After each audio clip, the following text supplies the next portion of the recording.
ہیں چکڑالہ میں اور مہنگائی کے حوالے سے بات کریں کہ ہمارے ساتھ میں حسنین صاحب موجود ہیں. جی سر.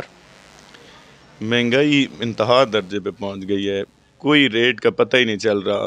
حکومت نے مطلب اتنی زیادہ مہنگائی کی ہوئی ہے، روز کے حساب سے مطلب ریٹ اوپر نیچے ہو رہے ہیں. ڈالر کے ساتھ پورے ملک کی مہنگائی کا دار و مدار ہے. ڈالر ایک جگہ پہ رک نہیں رہا اور غریب آدمی کی پہنچ سے تو ساری چیزیں ہی مہنگی ہیں. کوئی بندہ ہی افورڈ نہیں کر پا رہا.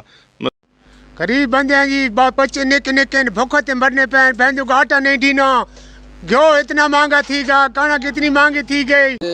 استطاع ہے بھئی بہت مہنگائی ہوئے، اس واسطے بھئی حکومت کو چاہیے نہ بھئی مہنگائی کم کرے، تے اس واسطے بھئی بہت زیادہ مہنگائی ہوئے.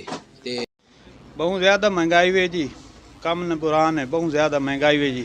جیڑی چیز 4000 نہیں آنی ہے، 9000 نہیں. مہنگائی بہت زیادہ ہے جی، غریب عوام مہنگائی کی وجہ سے بہت پریشان ہے، اسے کنٹرول کیا جائے. تمہارے حالے نہ بڑھا دیتے ہیں ٹرانسپورٹر نے جی، خصوصی ڈیزل پیٹرول آسمان تے پہنچ گا، ٹرانسپورٹر نے نا بالکل بٹھا بٹھا دیتا. کوئی خصوصی شفقت سے ڈوتی کی تھی وجہ جی ڈیزل پیٹرول نے ریٹ کنٹرول کریں جو کوئی سٹی سواری بنے سواری ہون بالکل جناب کرایہ زیادہ ہونے وجہ تو بالکل کوئی نہیں.